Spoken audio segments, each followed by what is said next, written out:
சிஎஸ்கேயே தப்பு பண்ணிட்ட சிங்காரம் அப்படின்ற மாதிரி யோசிக்க வச்சிருக்காருங்க ரவீந்திர ஜடேஜா. கிட்டத்தட்ட வந்து பாத்தீங்கன்னா 95 ரன் வந்து பாத்தீங்கன்னா பிராக்டிஸ் மேட்ச்ல குவிச்சு 5 விக்கெட், சாரி 4 விக்கெட் வந்து பாத்தீங்கன்னா தூக்கியிருக்காரு. இந்த பிராக்டிஸ் வீடியோ இப்ப இது ட்ரெண்டிங்ல வந்து போய்கிட்டு இருக்கு இந்தியாவில. பாகிஸ்தானுக்கு ஒரு கும்பிடு, பிஎஸ்எலுக்கு ஒரு கும்பிடு அப்படின்னு சொல்லிட்டு ஃபென்சன் ஜாசன் இப்போ ஐபிஎலுக்கு வந்து பார்த்தீங்கன்னா சென்னை சூப்பர் கிங்ஸ் டீமுக்கு வந்து பார்த்தீங்கன்னா வந்திருக்காரு. நாதர் எல்லிஸ் அவர் வந்து பார்த்தீங்கன்னா சென்னை சூப்பர் கிங்ஸ் காயம் காரணமாக வந்து பார்த்தீங்கன்னா நான் வந்து டோர்னமெண்ட் விட்டு வெளியே போகிறேன் அப்படின்னு வந்து பார்த்தீங்கன்னா சென்னை சூப்பர் கிங்ஸ் வந்து சொல்லியிருந்தாரு. அதற்காண்டி வந்து பார்த்தீங்கன்னா சென்னை சூப்பர் கிங்ஸ் கண்ணில் விளக்கெண்ணெய் ஊற்றிட்டு வந்து பார்த்தீங்கன்னா தேடுனாங்க யாரா கிடப்பான்னு. அதே மாதிரியே பார்த்தீங்கன்னா 1.5 கோடிக்கு வந்து பார்த்தீங்கன்னா ஃபென்சன் ஜான்சன், அதாவது வந்து பாகிஸ்தானில் நடக்கும்ல ஐபிஎல் மாதிரி ஒரு லீக், அதில் வந்து பார்த்தீங்கன்னா சேர போனவர். அவருக்கு வந்து பார்த்தீங்கன்னா பிடிக்கல போல அந்த டீம்ல ஏதோ வருது, அதனால நான் விலகிறேன் அப்படின்னு சொல்லி அறிவிச்சிருந்தாரு. சரி நம்மளுக்கு கடைசியப்ப என்னப்பா சிக்கனது அப்படின்னு சொல்லிட்டு இப்போ தட்டி தூக்கியிருக்காங்க சென்னை சூப்பர் கிங்ஸ். ஆனால் இவரும் வந்து கடந்த மாசங்களில் வந்து இன்ஜுரியில் இருந்திருக்காரு, அவ்வளோ மேட்ச் வந்து பையனா விளையாடல. சென்னை கிங்ஸோட இந்த ஒரு பிக் எப்படி இருக்க போகுதுன்றதை பொறுத்திருந்து அடுத்து வரக்கூடிய மேட்ச்ல தான் வந்து பையனா தெரியும். 16,706 கோடி ரூபாய்க்கு பெங்களூரு டீமுங்க ஆர்சிபி டீம் இப்போ சேல் பண்ணியிருக்காங்க. யார் வாங்கியிருக்காங்க அப்படின்னு கேட்டிங்கன்னா பில்லா, அதாவது ஆதித்யா பில்லா குரூப்ஸ் தான் வந்து பார்த்தீங்கன்னா வாங்கியிருக்காங்க. இவங்களோட சேர்த்து இன்னும் சில நிறுவனங்களும் வந்து அவங்களோட ஷேர்ஸை வந்து பார்த்தீங்கன்னா முதலீடை போட்டு அவங்களும் வந்து பார்த்தீங்கன்னா வாங்கியிருக்காங்க. ஆனால் தலைமை தாங்க போகிற யார் அப்படின்னு கேட்டிங்கன்னா ஆதித்யா பில்லா குரூப்ஸ் தான்.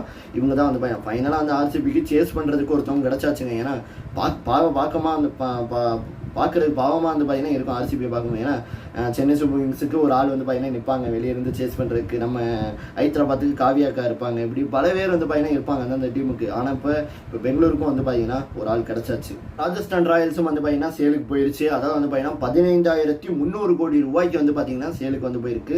யார் வாங்கியிருக்காங்க அப்படின்னு கேட்டீங்கன்னா வச்சுக்கோங்களேன், அமெரிக்காவில் வந்து ஒரு மிகப்பெரிய தொழிலதிபராங்க கால் சோமானி அப்படின்ட்டு இவர் வந்து பார்த்தீங்கன்னா வாங்கியிருக்காரு. ஆக்சுவலாக வந்து இவர் வந்து ராஜஸ்தான் ராயல்ஸுக்கு வந்து புதுசு கிடையாது.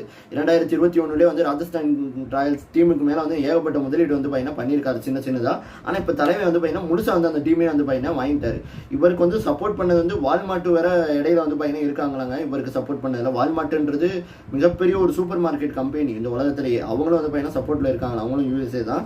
பார்க்கலாம் என்ன நடக்குதுன்றத. என்னன்னா சென்னை சூப்பர் கிங்ஸோட ஓப்பனிங் யாருன்னு தெரிஞ்சிருச்சு தலைவா. அதாவது யார் அப்படின்னு கேட்டீங்கன்னா, அதாவது வந்து ருத்ராஜ் கேக்வாட்டே வந்து பார்த்தீங்கன்னா இப்போ அறிவிச்சிருக்காரு. அவரே வந்து பார்த்தீங்கன்னா சொல்லியிருக்காரு ஒரு மீடியாவுக்கு. என்ன சொல்லியிருக்காரு அப்படின்னு கேட்டீங்கன்னா, நானும் சஞ்சு சாம்சன் தான் வந்து ஓப்பனிங் இறங்க போகிறோம். ஆயுஷ் மாந்திரே வந்து பார்த்தீங்கன்னா ஆயுஷ் மாந்திரையை பற்றி வந்து பார்த்தீங்கன்னா சொல்லலை. ஆனால் நிறைய பேரால் என்ன சொல்லப்படுதுன்னா ஆயுஷ் மாந்திரே வந்து ஒரு தேர்டில் வந்து பார்த்தீங்கன்னா இறங்குவார் அப்படின்னு வந்து சொல்லப்படுது.